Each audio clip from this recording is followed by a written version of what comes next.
Pertama sekali, terima kasih dengan membeli Valve Wave Asia Solution Fixed Frequency Infused Crystal Stickers. Terima kasih. Nah, saya nak tunjukkan unboxing dia. Bila anda terima, anda akan terima satu box begini ataupun setimpal seperti ini. Malaysian company, dan bila kamu buka, okay, kamu ada satu note dekat situ. Kamu tolong baca. Di dalam anda akan dapat dua begini. Okay. Anda akan dapat dua paket macam ni. Satu adalah A dan satu adalah B. Buat masa sini kita ni untuk masalah perut tak berapa selesa lah. Jadi ada A dan B. Jangan takut kalau anda tersilap stiker ni ya. Jangan takut dah, pasal ada orang ingat dia kata saya sudah tampal A. Lepas tu saya tak tampal B, A lagi. Saya sudah hari-hari tampal A, saya tak tahu bila nak tampal B. Tetapi begini, A untuk 12 jam, lepas tu rehatkan badan, lepas tu B 12 jam, jadi rehatkan 12 jam badan, lepas tu balik. Jadi ini katakan hari pertama.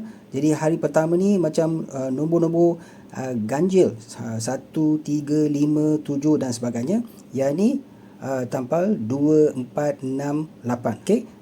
Jadi kita bagi ini untuk sebulan, 30 hari ya. Okey, jadi bila anda terima ni, kamu boleh koyakkan dekat sini. Bila koyak di sini, saya letak dekat sini ya. Kamu akan nampak begini dalam tu.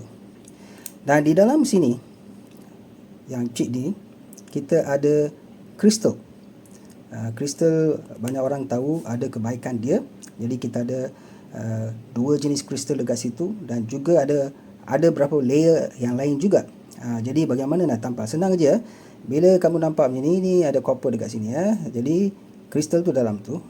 Dekat sini tak ada. Jadi bila nampak macam ni, akan nampak macam kita boleh bengkok dekat sini. Bila bengkok, flame tu akan keluar. Flame ni akan keluar. Jadi ini kita tampal je. Tampal je. Lepas tu keluarkan, tampal. Jadi tampal dekat mana? Tampal dekat mana? Lihat gambar ni. Ditampal di belakang, di belakang tengkuk sana. Jadi 12 jam, lepas 12 jam keluarkan, relax untuk 12 jam. Begitu kita lepas tu tukar dari A, lepas tu tukar B, lepas B tukar A. Jadi ini semua nombor ganjil, ini nombor genap. Jangan takut kalau salah termasuk, tak ada masalah. Jangan khawatir perkara tu. Okey.